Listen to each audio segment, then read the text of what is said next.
కర్ణాటకలో నాయకత్వ మార్పుకు రంగం సిద్ధమైంది. 3 ఏళ్ల క్రితం నాటి అధికార పంపిణీ ఒప్పందానికి ఎట్టకేలకు లైన్ క్లియర్ అయింది. మాస్ లీడర్గా అహింద గ్రూప్ నేతగా పేరున్న సిద్ధరామయ్య శకానికి తెరపడింది. కాంగ్రెస్ ట్రబుల్ షూటర్గా పేరున్న డీకే శివకుమార్ సీఎం పీఠం అధిరోహించనున్నారు. ఇంతకు సిద్ధరామయ్యను రాజీనామాకు ఎలా ఒప్పించారు? నాయకత్వ మార్పులో కాంగ్రెస్ రాజకీయ వ్యూహం ఏంటి? కర్ణాటక సర్కార్ భవిష్యత్ ఎలా ఉండబోతోంది? కర్ణాటక రాజకీయాల్లో కీలక పరిణామం చోటు చేసుకుంది. ముఖ్యమంత్రి పదవికి సిద్ధరామయ్య రాజీనామా చేశారు. కొన్నాళ్లుగా సీఎం మార్పుపై తర్జన భర్జనలు జరుగుతున్నా ఇప్పటికీ సమయం కుదిరింది. అయితే గవర్నర్ అందుబాటులో లేకపోవడంతో రాజీనామా ఆమోదంపై ఉత్కంఠ నెలకొంది. కర్ణాటక రాజకీయాల్లో గత కొన్ని రోజులుగా ఉత్కంఠ రేపుతున్న నాయకత్వ మార్పు అంశంలో కీలక పరిణామాలు చోటు చేసుకున్నాయి. అధిష్టానం బుజ్జగింపుతో ముఖ్యమంత్రి పదవి నుంచి సిద్ధరామయ్య తప్పుకున్నారు. అయితే జాతీయ రాజకీయాల్లోకి వెళ్తారన్న ప్రచారానికి మాత్రం ఆయన బ్రేక్ వేశారు. తాను ఎమ్మెల్యేగానే కొనసాగుతానని, కర్ణాటక ప్రజలను వదిలి వెళ్లేది లేదని హైకమాండ్కు చెప్పానంటున్నారు సిద్ధరామయ్య. మొదట మంత్రులతో బ్రేక్ఫాస్ట్ మీటింగ్ పెట్టిన సిద్ధరామయ్య తానే స్వయంగా తదుపరి సీఎంగా డీకే శివకుమార్ పేరు ప్రతిపాదించారు. అదే సమయంలో డీకే శివకుమార్ కూడా సిద్ధరామయ్యకు పాదాభివందనం చేశారు. అప్పుడు సిద్ధరామయ్య డీకేకు గుడ్ లక్ చెప్పారు. ఆ తర్వాత డీకే శివకుమార్తో కలిసి లోక్భవన్కు వెళ్లిన సిద్ధరామయ్య తన రాజీనామా పత్రాన్ని సమర్పించారు. అయితే ఆ సమయంలో గవర్నర్ థావర్చంద్ గెహ్లాట్ అందుబాటులో లేకపోవడంతో ఆయన కార్యదర్శికి లేఖ అందజేశారు సిద్ధరామయ్య. గవర్నర్ బెంగళూరుకు తిరిగి వచ్చిన తర్వాత రాజీనామాపై అధికారిక నిర్ణయం తీసుకోనున్నట్లు లోక్భవన్ వర్గాలు వెల్లడించాయి. పార్టీ అధిష్టానం సూచనల మేరకే తాను రాజీనామా నిర్ణయం తీసుకున్నానని సిద్ధరామయ్య స్పష్టం చేశారు. రాష్ట్ర ప్రయోజనాలు, పార్టీ ఐక్యత దృష్ట్యా పదవి నుంచి తప్పుకుంటున్నారని పేర్కొన్నారు. ನಾನು ಮುಖ್ಯಮಂತ್ರಿ ಸ್ಥಾನಕ್ಕೆ ರಾಜೀನಾಮೆಯನ್ನು ಸಲ್ಲಿಸಿದ್ದೇನೆ. ಹೈಕಮಾಂಡ್ನವರು ಯಾವಾಗ ಸೂಚಿಸ್ತಾರೆ ಆವಾಗ ರಾಜೀನಾಮೆಯನ್ನು ಕೊಡುತ್ತೇನೆ ಅಂತ ಹೇಳಿದ್ದೆ. కాంగ్రెస్కు అసెంబ్లీలో స్పష్టమైన మెజారిటీ ఉందని, రాజ్యాంగబద్ధంగా కొత్త ప్రభుత్వం ఏర్పడుతుందని చెప్పారు. ముఖ్యమంత్రిగా తనకు సహకరించిన ప్రజలు, పార్టీ నాయకులు, అధికారులకు ఆయన కృతజ్ఞత తెలిపారు. అలాగే పార్టీ అధినేత్రి సోనియా గాంధీ, ఎంపీ రాహుల్ గాంధీ, కాంగ్రెస్ అధ్యక్షులు మల్లికార్జున ఖర్గేకు ప్రత్యేక ధన్యవాదాలు తెలిపారు సిద్ధరామయ్య. తన రాజకీయ జీవితాన్ని గుర్తు చేసుకుంటూ సిద్ధరామయ్య భావోద్వేగానికి లోనయ్యారు. రాజకీయాల్లోకి రావడం యాదృచ్ఛికమని, తమ కుటుంబంలో ఇంతకుముందు ఎవరూ రాజకీయాల్లో లేరని అన్నారు. 2006లో కాంగ్రెస్లో చేరిన తర్వాత పార్టీ తనకు ఎన్నో అవకాశాలు కల్పించిందని గుర్తు చేశారు. ముఖ్యమంత్రిగా 2 సార్లు, ప్రతిపక్ష నేతగా 2 సార్లు పనిచేసే అవకాశం రావడం అదృష్టంగా భావిస్తున్నారన్నారు. తన ప్రభుత్వం ఎన్నికల హామీల్లో ఎక్కువ భాగం అమలు చేశామని పేర్కొన్నారు. తొలి ఏడాదిలోనే 5 గ్యారంటీ పథకాలను ప్రారంభించామని తెలిపారు. ప్రతిపక్షాలు అనేక ఆరోపణలు చేసినప్పటికీ ప్రజల కోసం పనిచేయడంలో వెనకడుగు వేయలేదని స్పష్టం చేశారు. పార్టీ అధిష్టానం భవిష్యత్తులో ఏ బాధ్యత అప్పగించినా స్వీకరించడానికి సిద్ధంగా ఉన్నారని వెల్లడించారు. అయితే సిద్ధరామయ్య రాజ్యసభకు వెళ్లేందుకు నిరాకరించడం కర్ణాటక కాంగ్రెస్లో సమీకరణాలు ఇంకా పూర్తిగా డీకే శివకుమార్ వైపు మారలేదనే సంకేతంగా కనిపిస్తోంది. మరో 2 ఏళ్లు ఎమ్మెల్యేగా కొనసాగాలని నిర్ణయించడం ద్వారా రాష్ట్ర రాజకీయాలపై తన పట్టు కొనసాగించాలని సిద్ధరామయ్య భావిస్తున్నట్లు విశ్లేషకులు చెబుతున్నారు. ముఖ్యంగా తన వర్గానికి ప్రభుత్వంలో ప్రాధాన్యం తగ్గకుండా చూడాలన్న వ్యూహం ఇందులో కనిపిస్తోంది. మరోవైపు సీఎం మార్పు జరిగినా సిద్ధరామయ్య ప్రభావం అలాగే కొనసాగుతుందనే సందేశాన్ని పార్టీ హైకమాండ్ కూడా ఇవ్వాలనుకుంటోందని అంటున్నారు. దీంతో డీకే శివకుమార్కు సీఎం పదవి దక్కినా కాంగ్రెస్లో అసలు పవర్ సెంటర్ ఎవరు అనే చర్చ మాత్రం ఇంకా కొనసాగుతోంది. కాంగ్రెస్ హైకమాండ్ కూడా కర్ణాటకలో అధికారం మార్పును ఎలాంటి అసంతృప్తులు లేకుండా నిర్వహించాలని చూస్తోంది. ఒకవైపు డీకే శివకుమార్కు సీఎం పదవి ఇచ్చే హామీని నిలబెట్టుకోవాల్సిన పరిస్థితి ఉండగా, మరోవైపు సిద్ధరామయ్య ప్రభావాన్ని కూడా తగ్గించకుండా సమతౌల్యం పాటించే ప్రయత్నాలు జరుగుతున్నాయి. 2023లో జరిగిన కర్ణాటక అసెంబ్లీ ఎన్నికల్లో విజయం తర్వాత కుదిరిన 2.5 ఏళ్ల రొటేషన్ ముఖ్యమంత్రి ఒప్పందంలో భాగంగా నాయకత్వ మార్పు జరగాలని కొంతకాలంగా డీకే శివకుమార్ పట్టుబడుతూ వచ్చారు. మొదట్లో అసలు ఒప్పందమే జరగలేదన్నట్టుగా మాట్లాడిన సిద్ధరామయ్య తర్వాత తనకు అత్యధిక కాలం పదవిలో ఉన్న కర్ణాటక సీఎంగా రికార్డొచ్చే వరకు ఆగాలని హైకమాండ్ను కోరారు. దీంతో అప్పటిదాకా ఆగాలని డీకేకు సూచించిన హైకమాండ్ ఇప్పుడు 5 రాష్ట్రాల ఎన్నికల ఫలితాలొచ్చి కొత్త ప్రభుత్వాల ఏర్పాటు కూడా జరిగాక కర్ణాటకపై దృష్టి సారించి నాయకత్వ మార్పిడి సాఫీగా జరిగేలా పావులు కదిపింది. 2023లో మంచి మెజార్టీతో కాంగ్రెస్ పార్టీ అక్కడ అధికారంలోకి వచ్చినప్పటికీ ముఖ్యమంత్రి సిద్ధరామయ్య శివకుమార అన్నది ఒక తీవ్రమైనటువంటి వివాదానికి దారితీసింది. ఎందుకంటే వనరులు, ఆ తర్వాత వ్యూహము, దూకుడు, వీటన్నిటి రీత్యా శివకుమార్ పాత్ర చాలా ఎక్కువ. మరోవైపున సీనియారిటీ, గతంలో అనుభవం, ఇవన్నీ అలాగే సామాజిక సమీకరణాల రీత్యా సిద్ధరామయ్య. సో వీళ్ళ మధ్యలో కాంగ్రెస్ అధిష్టానం ముఖ్యంగా రాహుల్ గాంధీ ప్రస్తుతానికి సిద్ధరామయ్య చేయడం మంచిది అనే ఆయన భావించారు. ఆ సమయంలోనే సగం పదవీ కాలం తర్వాత అంటే 2.5 ఏళ్ల తర్వాత సిద్ధరామయ్య దిగిపోతారు, శివకుమార్కు అవకాశం వస్తుంది అనే అభిప్రాయము లేకపోతే అంచనా ఆయనకి ఇచ్చారని చెప్తారు. ప్రస్తుతానికి కర్ణాటక గవర్నర్ థావర్చంద్ గెహ్లాట్ కుటుంబ అత్యవసర పరిస్థితి కారణంగా ప్రస్తుతం ఇండోర్లో ఉన్నారు. ఆయన బెంగళూరు ఎప్పుడొస్తారనే విషయంపై ప్రస్తుతానికి క్లారిటీ లేదు. ఆయన వచ్చాక సిద్ధరామయ్య రాజీనామాపై అధికారిక నిర్ణయం వెలువడనుంది. ఇంతవరకు గవర్నర్ బెంగళూరుకొచ్చే తేదీ ఖరారు కాలేదని, విమాన ప్రయాణానికి సంబంధించిన టికెట్ కూడా బుక్ చేయలేదని అంటున్నారు. సిద్ధరామయ్య రాజీనామాతో ఉప ముఖ్యమంత్రి డీకే శివకుమార్ తదుపరి ముఖ్యమంత్రిగా బాధ్యతలు చేపట్టేందుకు మార్గం సుగమమైంది. ఇప్పటిదాకా సీఎం పీఠం విషయంలో రాజీ లేదని చెబుతూ వచ్చిన డీకే శివకుమార్ చివరకు తన పంతం నెగ్గించుకున్నారు. మొదట్లో డీకే శివకుమార్కు సీఎం పదవి దక్కుతుందా లేదా అనే అనుమానాలు కూడా వచ్చిన సందర్భాలున్నాయి. అయితే ఓపిగ్గా ఎదురు చూసిన డీకే ఎక్కడా బహిరంగంగా అసంతృప్తి వ్యక్తం చేయకుండా ఢిల్లీ వెళ్లినప్పుడు హైకమాండ్ దగ్గర మాత్రం అధికార పంపిణీ ఒప్పందం ఖచ్చితంగా అమల్లోకి రావాల్సిందేనని తేల్చి చెప్పారు. దీనికి తోడు తాను సుదీర్ఘకాలంగా పార్టీకి అందించిన సేవలు, ఆర్థిక మద్దతు గురించి కూడా చెప్పిన డీకే శివకుమార్ పార్టీ కష్టకాలంలో తాను అండగా ఉన్న విషయం మర్చిపోవద్దని ఎప్పటికప్పుడు అధిష్టానానికి గుర్తు చేస్తూ వచ్చారు. ఇక్కడ బెంగళూరులో కూడా డిప్యూటీ సీఎంగా ఉంటూనే నాయకత్వ మార్పిడి ఎప్పటికైనా తప్పదని పరోక్ష సంకేతాలిస్తూనే వచ్చారు. మొత్తం మీద 4 గోడల మధ్య కుదిరిన అధికార పంపిణీ ఒప్పందం కాస్త ఆలస్యంగా అయినా అమల్లోకొస్తోందని డీకే మద్దతుదారులు హర్షం వ్యక్తం చేస్తున్నారు. ఇంకా ఎన్నికలకు 2 ఏళ్లే సమయమున్న తరుణంలో కర్ణాటకలో కాంగ్రెస్ సర్కార్కు సవాళ్లు లేకపోలేదు. ఎన్నికలకు పార్టీని సంసిద్ధం చేయడంతో పాటు ప్రజల్లో పార్టీ పట్ల సానుకూల వాతావరణాన్ని తీసుకురావాల్సిన బాధ్యత కొత్త సీఎంపైనే ఉంటుందనడంలో సందేహం లేదు. మరోవైపు సిద్ధరామయ్య రాజీనామాకు ఒకరోజు ముందే అహింద సామాజిక వర్గ కులగణన నివేదికకు అధికారికంగా ఆమోదం తెలపడం ఎలాంటి సమీకరణాలకు దారితీస్తుందనేది ఆసక్తికరంగా మారింది. ఈ కులగణన నివేదికను కాంగ్రెస్ ఎలా తనకు అనుకూలంగా మార్చుకోనుందనేది తేలాల్సి ఉంది. ఇన్నాళ్లు అహింద గ్రూప్కు తిరుగులేని నేతగా ఉన్న సిద్ధరామయ్యను పదవి నుంచి తప్పించడం పట్ల ఆ వర్గంలో అసంతృప్తి రాకుండా చూసుకోవడంతో పాటు మిగతా సామాజిక వర్గాల్ని కాచుకోవడం కొత్త సీఎంకు సవాలే అనే చర్చ జరుగుతోంది. ఇప్పటికే తెర వెనుక దీనికి సంబంధించిన కసరత్తు మొదలైపోయిందనే అభిప్రాయాలు లేకపోలేదు. గతంలో పవర్ షేరింగ్కు ససేమిరా అన్న సిద్ధరామయ్య ఇప్పుడు గద్దె దిగారు. మరి దీని వెనుక నడిచిన మంత్రాంగం ఏంటి? కాంగ్రెస్ హైకమాండ్ ఆయన్ను ఎలా ఒప్పించింది? కర్ణాటక రాజకీయాల్లో ఒక శకం ముగిసింది. దశాబ్దాలుగా రాష్ట్ర రాజకీయ యవనికపై తనదైన ముద్ర వేసిన పక్కా సోషలిస్ట్, ప్రజాకర్షక నేత సిద్ధరామయ్య ముఖ్యమంత్రి పదవికి రాజీనామా చేశారు. 1970-80ల నాటి యాంటీ కాంగ్రెస్ జనతా ఉద్యమం నుంచి ఉద్భవించిన నితీష్ కుమార్, లాలూ ప్రసాద్ యాదవ్ వంటి సమకాలీన నేతల తరంలోని చివరి తరం నేత సిద్ధరామయ్య. సిద్ధరామయ్య రాజకీయ శైలి ఎప్పుడూ ఒకే సూత్రంపై నడిచింది. అదే నన్ను కాదని మీరు పార్టీని నడపలేరు. 2005లో హెచ్డి దేవేగౌడతో విభేదించి జేడీఎస్ నుంచి కాంగ్రెస్లోకి వచ్చిన సిద్ధరామయ్యను కాంగ్రెస్ హైకమాండ్ ఎప్పుడూ ఒక వలస నాయకుడిగానే చూసింది.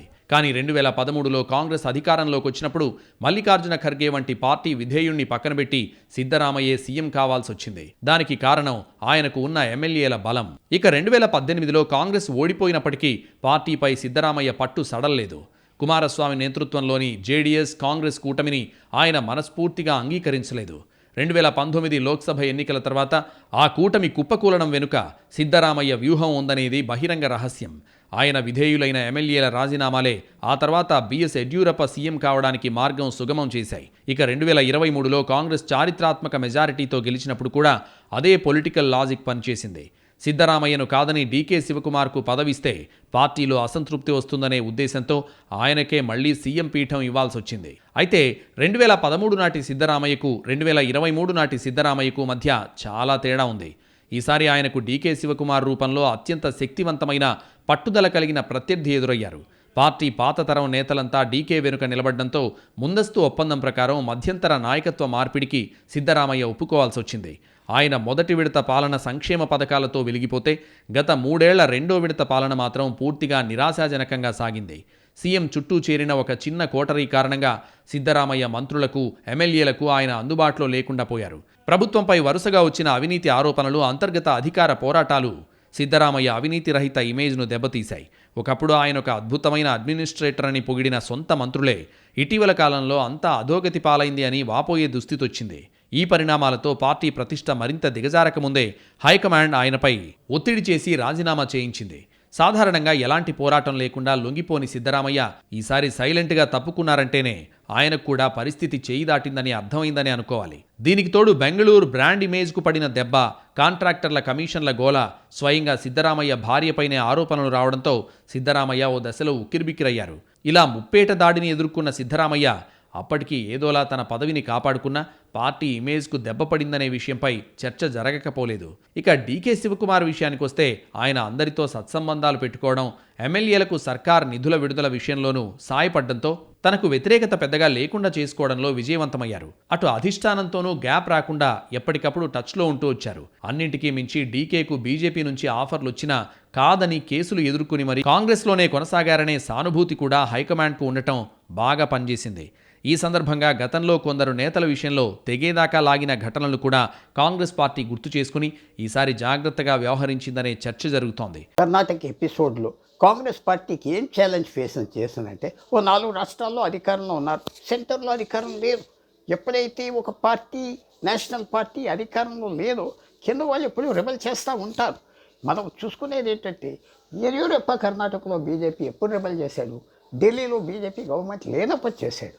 అలాగే కాంగ్రెస్ పార్టీ మాట బలం కూడా తగ్గిపోయింది. కాబట్టి అన్ని రాష్ట్రాల్లో కేర్ఫుల్గా కాంప్రమైజ్ చేస్తూ వస్తున్నారు. ఎందుకంటే ఉన్న 4 రాష్ట్రాల్లో ఏమన్నా ట్రబుల్స్ వస్తే కాంగ్రెస్ పార్టీ చాలా వీక్గా కనపడుతుంది. వచ్చే ఎలక్షన్స్కి ఫ్యూచర్కి గాంధీ నాయకత్వం కూడా ప్రశ్నిస్తారు.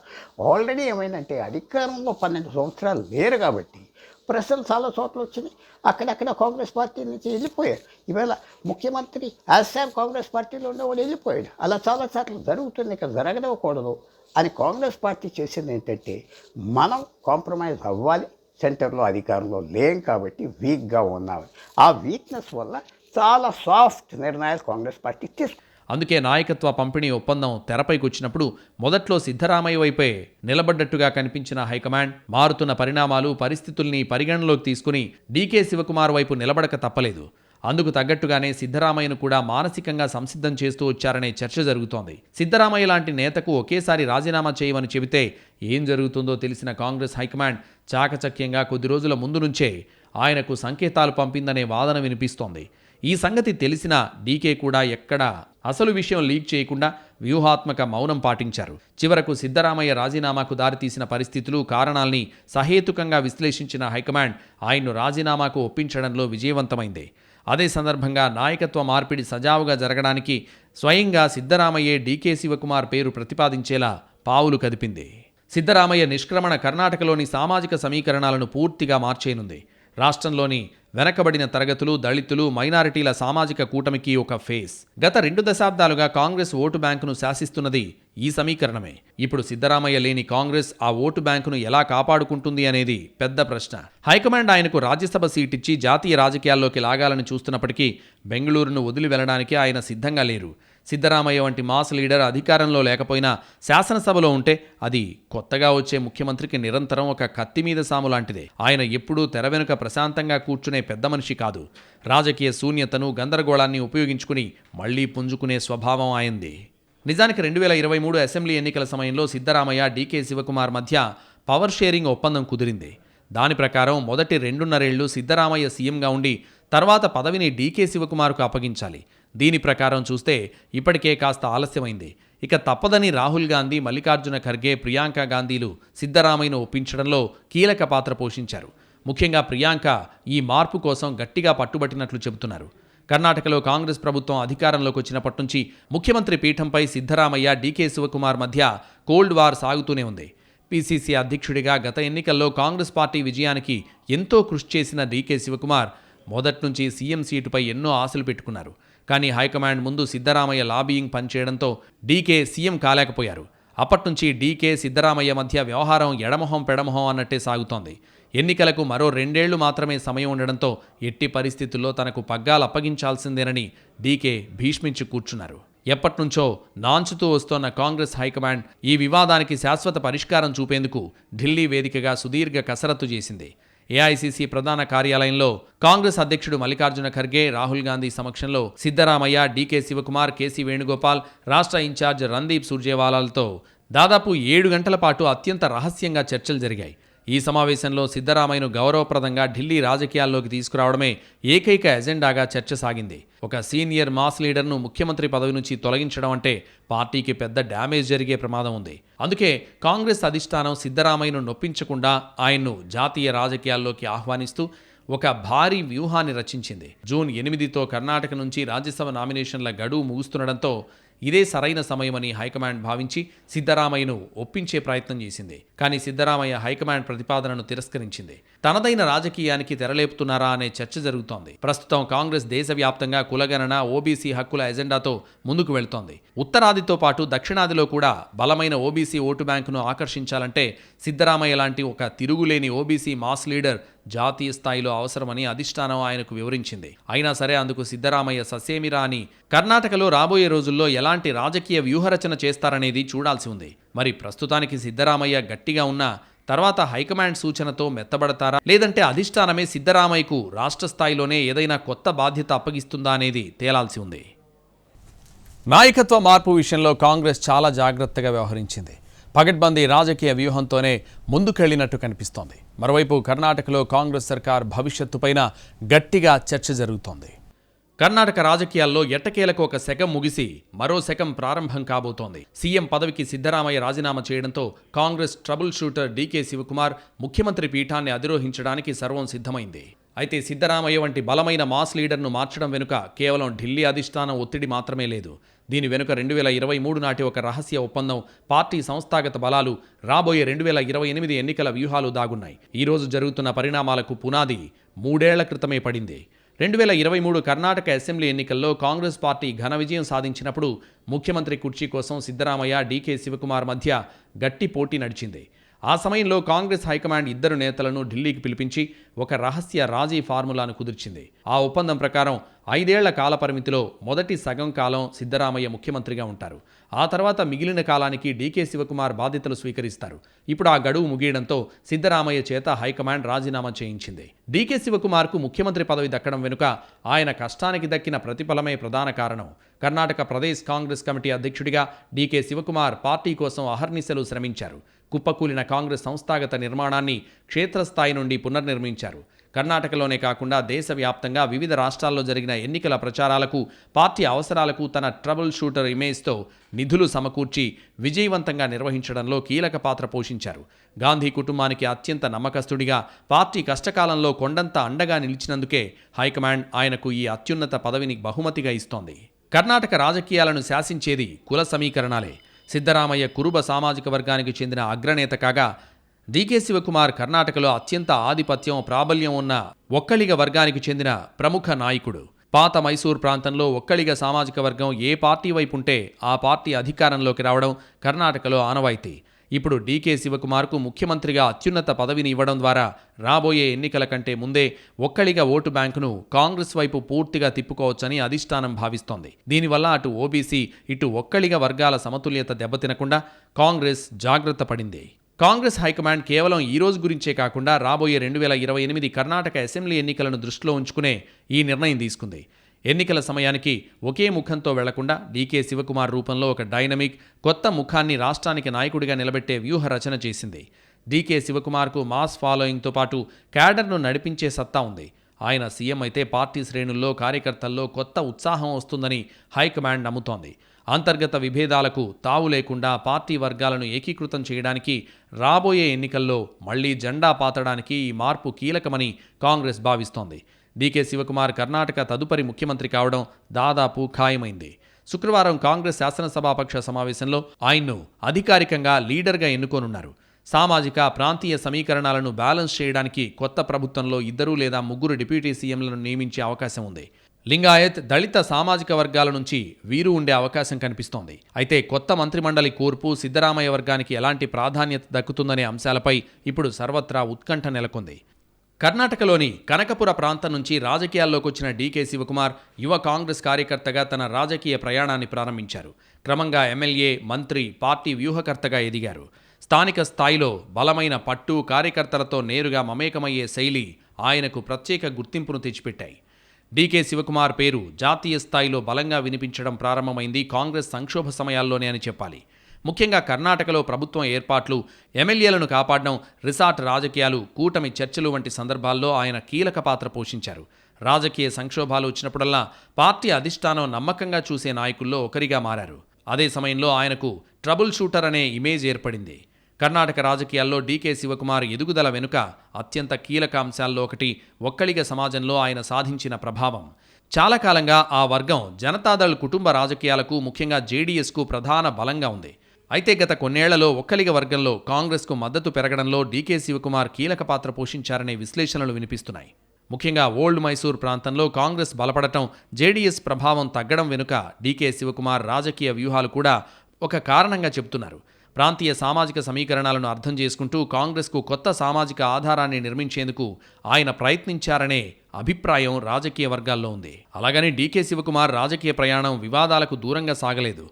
ఆదాయపు పన్ను శాఖ, ఎన్ఫోర్స్మెంట్ డైరెక్టరేట్ దర్యాప్తులు, ఆర్థిక ఆరోపణలు తరచూ వార్తల్లో నిలిచాయి. కానీ ప్రతిసారి వాటిని రాజకీయ లక్ష్యంతో చేస్తున్న చర్యలుగా చిత్రీకరిస్తూ ఆయన తన రాజకీయ బలాన్ని తగ్గనీయలేదు. చాలామంది విశ్లేషకుల అభిప్రాయం ప్రకారం ఈ కేసులో ఆయన్ను బలహీనపరచడం కంటే కాంగ్రెస్ కార్యకర్తల్లో మరింత సానుభూతిని తీసుకొచ్చాయి. రాజకీయాల్లో కఠిన వ్యూహకర్తగా కనిపించే డీకే శివకుమార్కు వ్యక్తిగత సంబంధాలను విలువైనవిగా చూసే మరో కోణం కూడా ఉందనే అభిప్రాయం ఆయన అనుచరుల్లో కనిపిస్తోంది. సంక్షోభ సమయంలో తనకు దగ్గరైన వారిని వదిలిపెట్టని నాయకుడిగా కూడా ఆయనకు ఒక ఇమేజ్ ఉంది. ఎన్నికల తర్వాత ముఖ్యమంత్రి పదవి విషయంలో జరిగిన చర్చలు కూడా డీకే శివకుమార్ రాజకీయ స్థాయిని స్పష్టంగా చూపించాయి. చివరకు సిద్ధరామయ్య ముఖ్యమంత్రిగా బాధ్యతలు చేపట్టినా డీకే శివకుమార్ ఉప ముఖ్యమంత్రిగా కొనసాగుతూ ప్రభుత్వంలో కీలక పవర్ సెంటర్గా నిలిచారు. ముఖ్యమంత్రి పదవి అంశంపై తొందరపాటు వ్యాఖ్యల కంటే సమయం కోసం ఎదురుచూడ్డానికే ఆయన ప్రాధాన్యం ఇచ్చారనే అభిప్రాయం కర్ణాటక రాజకీయాల్లో తరచూ వినిపిస్తోంది. మొత్తం మీద సీఎం పీఠాన్ని దక్కించుకోబోతున్న డీకే శివకుమార్ పాలనలో తన మార్క్ ఏ రకంగా చూపిస్తారనేది ఆసక్తికరం. అదే సమయంలో గ్రూపుల్ని బ్యాలెన్స్ చేస్తూ అసెంబ్లీలో ప్రతిపక్షం దూకుడుకు బ్రేక్లేయాల్సిన కర్తవ్యం కూడా డీకే పైనే పడింది. ప్రస్తుతం పీసీసీ చీఫ్గా కూడా ఉన్న డీకే కొత్త పీసీసీ చీఫ్ వచ్చేదాకా పార్టీ బాధ్యతల్ని కూడా సమర్థంగా నిర్వహించాల్సి ఉంది. ఇప్పటిదాకా పార్టీని నడిపే విషయంలో సమర్థుడిగా పేరు తెచ్చుకున్న డీకే రేపు సీఎంగా, పీసీసీ చీఫ్గా జోడెద్దుల పనిని ఒంటి చేత్తో నిర్వహించాల్సి రావచ్చు. ఈ సవాళ్లన్నింటినీ డీకే శివకుమార్ ఎలా ఎదుర్కొంటారు, కాంగ్రెస్ హైకమాండ్ ఆలోచనల్ని ఎలా ఆచరణలోకి తెస్తారనేది కర్ణాటకలో భవిష్యత్ రాజకీయ పరిణామాల్ని నిర్దేశిస్తుంది అనడంలో సందేహం లేదు.